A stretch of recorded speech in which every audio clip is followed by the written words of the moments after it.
Back. This is Boomer Life on CL 650.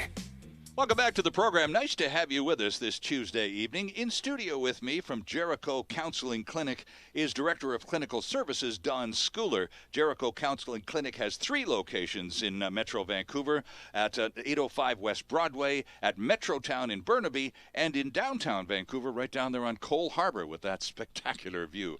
Don, we were talking just before the break about, well, I sort of elucidated the obvious. When it comes to counseling and a sort of a gender willingness to open up and discuss those issues that are sort of corroding our core, women are much more relaxed and willing and indeed forthcoming when it comes to sharing their issues and problems.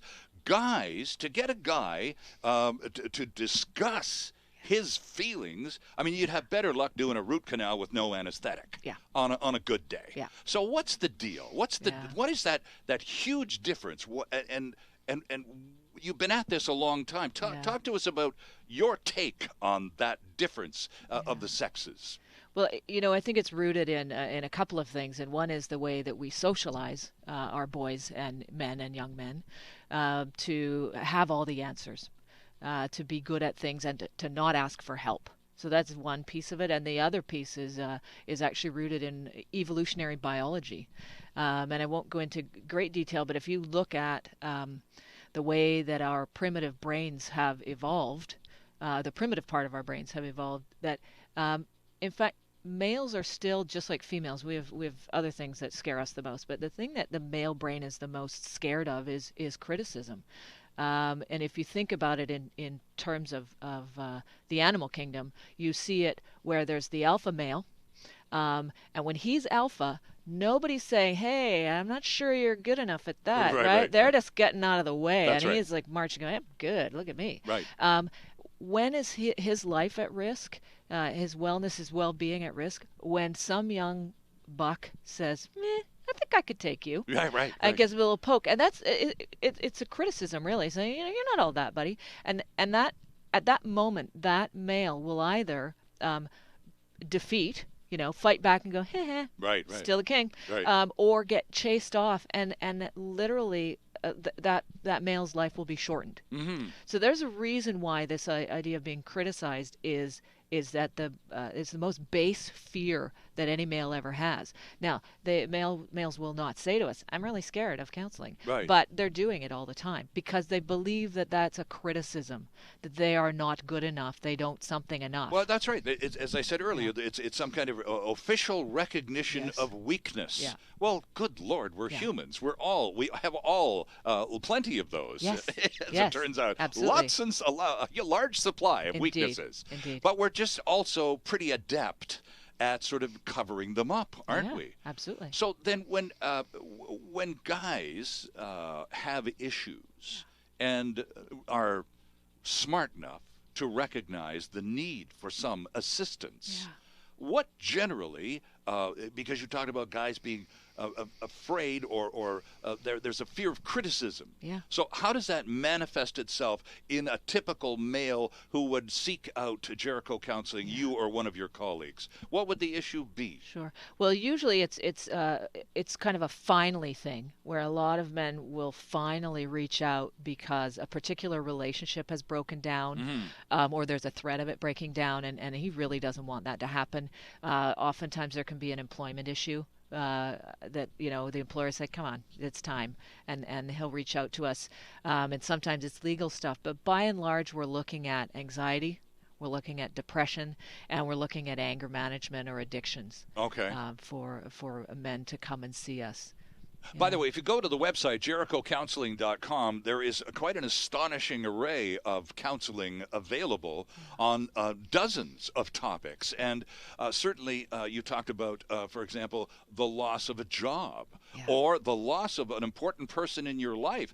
That can be pretty devastating. Absolutely. And again, if you're a guy and you're not particularly connected to your emotions, and all of a sudden a person that's key in your life dies, there's this enormous void that you don't quite understand, but your life is, you just feel that you're never going to be the same again. Absolutely. And so that is reason enough, I would think, in some cases, to sit down with someone. Yes. Guys try to do it. We sort of try to self-medicate, if you will. Yeah. You know, Yeah. well, I'll go have a beer with the boys. Yep. You know, that'll straighten me out. You know, I'll have a couple of pitchers and I'll be just fine. Yeah. Well, you know, nothing accomplished except a serious headache and putting it off for another day. Exactly. Well, you know, and I get good at whatever I practice. And so if I've been practicing not paying attention to my feelings, if I've been practicing not talking to someone when I have a hard time, Right. then when I actually need to know what my feelings are or I need to talk to someone about something, I don't even know how to do it. Mm-hmm. And so in some regards, coming into counseling, it allows us to help people learn, and men in particular, what are my feelings? Mm-hmm. How do I even know what this stuff means? And how do I then talk about it to someone else Right.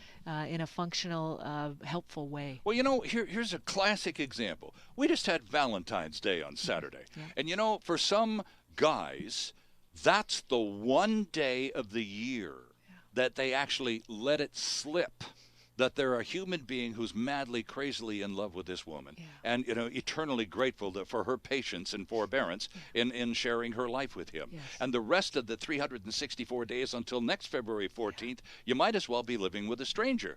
You know, it's I find that kind of astonishing. Right. But yet there are quite a large number of men who do it once a year on February 14th. How weird is that? Well, again, I believe that men have been socially programmed to know what their job is, and their job, by and large, is to, provide for a family. True. And so And be in charge. And be in charge. And so, if my identity is wrapped up in that, Right. This is how I care for my family, and it's not having a primary relationship necessarily with my beautiful wife. Mm-hmm. It's going out and making enough money to care for her and these 4 children. Right. Keep the cupboards full and keep the cupboards full. the heat Absolutely. on and the roof patched. And so often, you know, the wife will come in and say, "Well, he doesn't even say he loves me," and he looks over, he goes, "What's wrong with you? Have you ever had to put gas in your own car? No. Have you ever paid for a trip anywhere? No. Do you ever pay for dinner when we go out?" And she's like, "Well, no, but," and he goes, This is done because I love you." Mm-hmm. Mm-hmm. She's like, oh my goodness. Well, Had no idea. And so, again, it's getting a common language. well, I was just going to say, because there are flaws on both sides of that conversation. Absolutely. So there's relationship counseling. Yes. And there's grief counseling. Yes. And I'm just pulling things from my memory from being on the website. But when we think of counseling, just off the top of our heads, we know about debt counseling, and we know about marriage counseling. Certainly the churches even provide that. Yes. Also, we know guidance counseling, that we've talked about, and anger management, which you've also mentioned. Now, anger management comes up a lot in legal circumstances. Absolutely. Where there's a bit of a dust-up and no charges are filed because in the court process, one of the parties agrees to participate in an anger management program. Yes. Do you do that sort of work at Jericho? We do anger management programs, and we've been running them just for a couple of years now because we saw a need. There's one, we've done one-on-one anger management counseling for years. Right. But as we sort of grew, we realized there was a capacity to provide even that level of service for the reason that you've just mentioned. Now, we don't do debt counseling. Oh, of course not. Right, okay. But just to be clear with our No, listeners. I'm just thinking of topic headings and anything connected to the word counseling. Exactly, yeah. So anger management counseling, I think, is just, again, it's so wonderful because you actually get to sit in a room. I mean, we do it individually as well, but when you do it in a group, it's so wonderful because you can start to see, I'm not the only one that happens for, and you can learn from other people, and it's been terrific. Does anger management in some cases result, and I'm going back to the model that you just described about guys being conditioned and socialized to being kind of silent and the provider, the guy in charge, the guy, and my job is to make my family safe and healthy and secure and give my kids a good life. But, you know, as far as my feelings about, I don't have time for that. I'm a little too busy, thank you, taking care of biz. Yeah. So all of a sudden, you know, there's years and years of these built-up feelings, and some cathartic moment occurs, and you flip out. Yep. and punch a hole in the wall or just lose it. Yeah. And suddenly you're in front of a judge who's going, you need some anger management counseling, Yes. mister. Yes.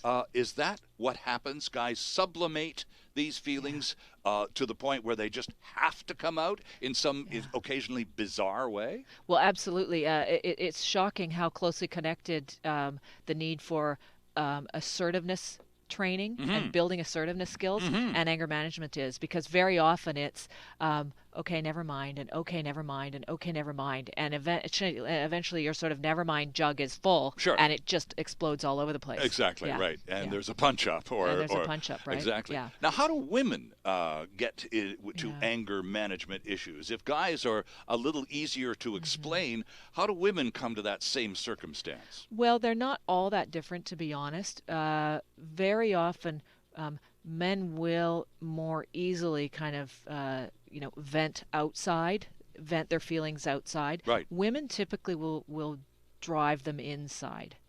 And so we see depression and anxiety more often with women, which over time will build to anger. But very often there's a turning inside of, never mind. It goes in and in. It's the same kind of mechanism, but it's really kind of starts off as a softer way where I'm not getting mad out there. I'm getting mad in here. I wanted we'll talk a little bit about the process of becoming connected to Jericho and how one goes about making that first phone call and making that first visit and stuff. Yeah. But you've mentioned a couple of terms that I want to come back to, and that's depression and anxiety. Sure. What, if anything, is the difference between the two? We talk about them in that one sentence like that, depression and, because so often they're so closely related, we think of them almost as cousins. I thought so. Yes. Yeah. Okay. And but they're distinctly different. They are distinctly different, and what they are is distinctly different manifestations, typically, of negative thought patterns, and a really far too close connection with the negative thought patterns that my brain develops. Okay. Yeah. Give me a for instance. For instance. How would a person exhibit typical anxiety? Sure. Getting connected. First of all, to be anxious, you have to be not in the present moment. Yeah. Oh. If you are finding yourself more often worried about what did or didn't happen a few minutes, a few hours, a few days, a few years ago, or if you're worried and anxious about what's going to happen tomorrow or when my husband gets home or when the kids or what, right? That's where anxiety lives, is in back there and out there. On the fringes. On the fringes. Of today. Yeah, it's not today. It's not this moment. Right. And so if we get people living in the here and now and in this present moment, there's no space for anxiety, because generally speaking, right here, right now, I'm okay. Right. Right here, right now, I'm okay. I'm having a sip of coffee. I'm having a nice talk. I'm fine.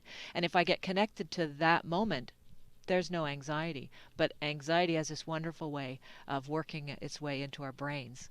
And I can talk in more detail at some point about how that happens, but it's really about getting caught up into thought loops. Right. And they're habitual, and so it's very familiar and comfortable. And away I go. And then that could in turn lead to depression. Absolutely. If it's not taken care of at some point, it will generally slide into depression. How do we in our lives, Dawn, recognize individuals exhibiting those patterns? I mean, I'm sure people listening are already going, oh, gee, I know someone. Come Sure, on, I know. So how do we pick up on those signals? Yeah. And then how do we in turn turn the tables on that individual by way of suggesting counseling? Yeah. You know, because we're not counselors, we're not psychiatrists, we're friends, and we want to do right by our friends. Yes. That's all. Yeah. Well, I think many people who struggle with depression and anxiety, they are skilled at hiding it. Okay. They don't, if you saw, we have lots of people who walk into the clinic and they go, well, how are you doing? Are you even going to work? Oh, yeah, I go to work every day. Well, how are your kids? Oh, I managed everything with the kids. And they go, well, what else? Oh, and then when I don't have that, then I'm just I cave. I'm in a cave by myself, and I eat ice cream, I watch television, I drink beer, I do whatever. Right. I don't talk to people, I don't move my body, I can't sleep. When not doing the obligations, That's right. You disappear. That's right. And so very often this will be hidden from all but those who are the closest to me. Right. Because I'm right. really good at that. Mm-hmm. So, you know, I think one of the things that keeps people from reaching out for help is feeling the potential of feeling judged. And so I always want people who care about other people, whether they know they've got depression or anxiety or any kind of struggle, to watch their language all the time, to be open and caring all the time, as much as humanly possible, obviously, but that, you know, you don't throw out terms like, well, yeah, that guy's crazy and he had to go for therapy, or that one is, you know, a dope for.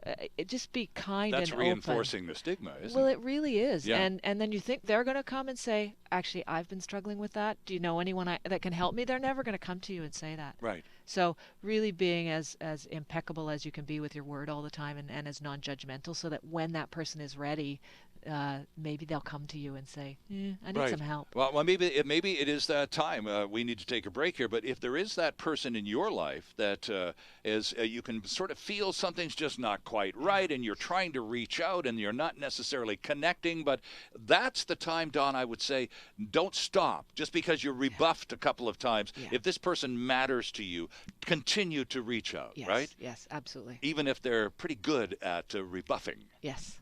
Indeed. Our guest from Jericho Counseling is Director of Clinical Services, Don Schooler. This is Boomer Life on CIL 650, and we're back with more right after this. Canada's only weekly radio show dedicated to the baby boomer lifestyle. This is Boomer Life on CIL 650.